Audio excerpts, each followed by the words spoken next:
احسن تواریخ رو میبینید.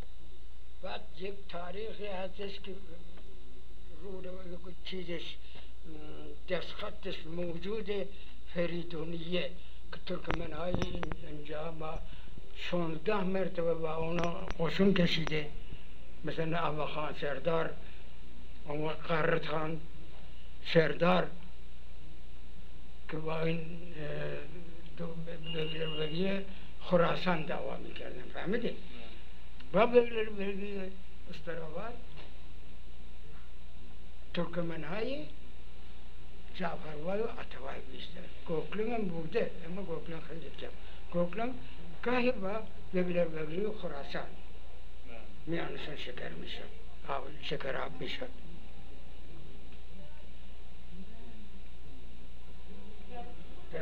در قرن 17 هم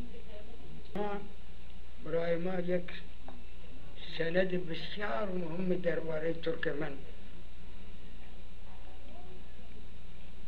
های دست ترکمن ایران به ما رسیده. به اون مدرک من با دست خودم کپیش گرفتم، نوشتم، دارم. رفقایی که جمعاً درباره مناسبات و روابط ترکمن‌های مذکور را میخوان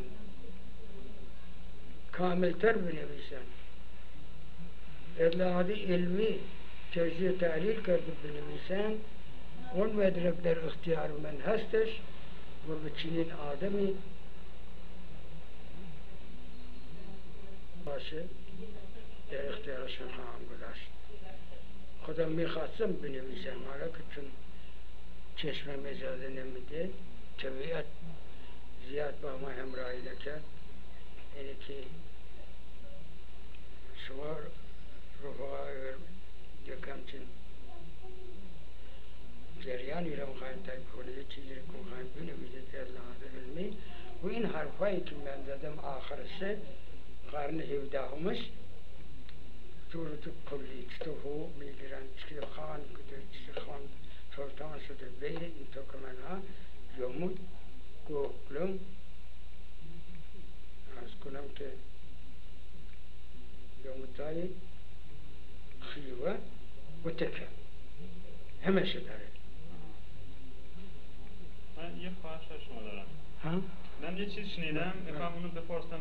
شنیدم من شنیدم که رضا شاه اون موقع قبل از اینکه شاه بشه از طرف دولت مرکزی میاد به ترکمن‌ها میگه که خب ما سرزمین شما نمیاییم، شما خانه‌تون رو بفرستین استراباد، ما اونجا استقبال میکنیم، برایشون حقوق میدیم، درجه میدیم اینا.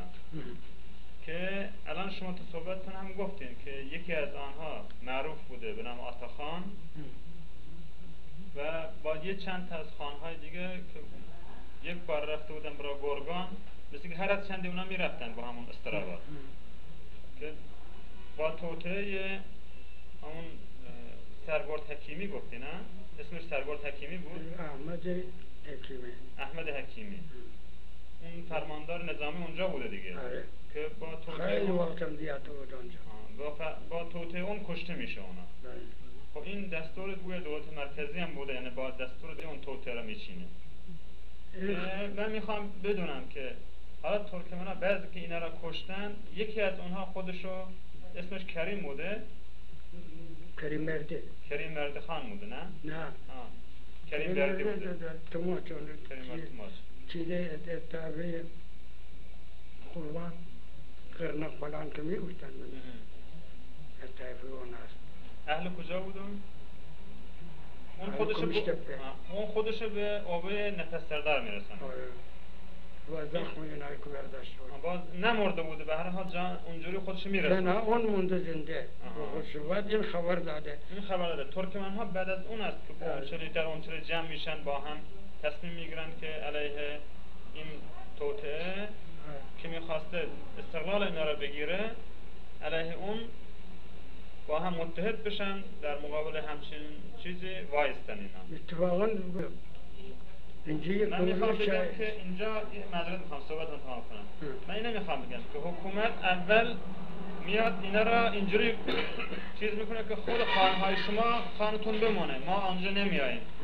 شما فقط اونا بیان به گرگان، به استراباد درجه بگیرن، حقوق بهشون بدین، خودشون منطقه ترکمن ها خان باشن همینطوری. ما دیگه آدم نمیفرستیم. بعدن اینا را میکشن. یعنی این توطئه را میکنن. میخوام بپرسم که این تاثیر حقیقت داره. شما تاثیر در این باره شنیدین؟ عرض کنم که در این اتفاق نه تنها ترکمن های خانهای جعفروای اونجا رفتن، جعفروای عطوای هم گرگان رفته در همون موقع. ملاحظه میکنید؟ استراباد اونام رفتن. دعوت کردن اینها رو دعوت کردن، فهمیدید؟ اونا مثل که هر از چند وقت اونجا دعوت میشدن میرفتن همیشه با اون ارتباط داشتن، از اونا حقوق میگرفتن، از اونا بعد چیز میکردن، روابط یعنی ترکمن ها اینطوری او را به رسمیت میشناختن که مثلا ما تابع دولت ایران هستیم ولی خود مختاریم، فهمیدید؟ مفهوم علمیش اینه یعنی بین خودشون فارس هم نباشه، خودشون بین خودشون با آداب و رسوم ایلی خودشون زندگی بکنن که حکومت مثلا از اونها مالیات هم نگیره، از اونها بیاد تحکم هم نداره، مثلا پولیس هم نداره بالا سرشون. استقلال داخلی داشته باشه. این اینطوری بود. شاید توجه هست وقتی که این آتخانی اینا را دعوت میکنن، از این طرف خانهای ایده خانهای عطوای هم آنجا بوده. همین هایی که این موقع اینها اومدن بیرون، اونها هم از طرف دروازه شرقی شارنال کنن. وقتی که شنیدن که اینا را کشتن، اونها هم شارنال کنن از طرف دروازه شرقی رفتن، فرار کردن به طرف ترکمنستان، یعنی تاخت کردن به طرف ترکمنستان. جلوی اونها نه کمین بخته بود، نه چیزی، نه فلان. پس برای اتخان برای یک موضوع دیگر کشته شده، نه موضوعی که این بیاد مثلا قیام میکنه یا اینکه بر علیه دولت ایران یک کاری بکنه یا فلان. من این رو علت این رو مولا حسین شنیدم، فهمیدید؟ اینو تو خاموش کنید. یعنی ترکمن ها از حکومت مرکزیه. علت این که حکومت مرکزی رضا شاه از فئودالی های مختلف، مثلا فئودال برای خودش خان بود. وقتی که زمان احمد شاه وقتی که رضا شاه را آوردن، این دولت مرکزی رو میخواد زنده بکنه. دولت مرکزی به تمام آستان ها و باش ها و فرماندار ها و فلان اینا شون حکومت بکنه که در اون موقع خانی بوده. وقتی که رضا شاه اومد به سرکارش، شیخ ازل از اونجا شکایت تابع دولت ایران کرد اهواز رو، این خان رو، خان قشقایی رو کشت، اونها رو هم مجبور کرد تسلیم میشه. خانهای چند تا بلوچ هم کشت که اونها رو که مثلا قد علم کرده بودن خانی بود که اونم تابع دولتی مرکزی کردن، بر علیه کل منطقه هم قشون کشید. اینم شکست داد و گرفت و کشت. خراسان هم در اختیار خودش گرفت، حالا مونده بود نیمه مستقل، در عملا مستقل ترکمن ها. که این بدیهی بود که این رضا شاه که اومده این غیر از شاه قاجار که اینجا میاد خشون میکشه و ترکمن ها رو هم تابع خودش میکنه، ترکمن ها رو وادار میکنه به جزیره. بدین ترتیب این کشتار اتخان به وسیله اونها که هیچ اطمینانی نمیشه به این دولت به این چیز کرد که هشداری بود به ترکمن ها داده شد. اتخان همراهش چند تا خان دیگه کشته میشه؟ در حدود 7 نفر.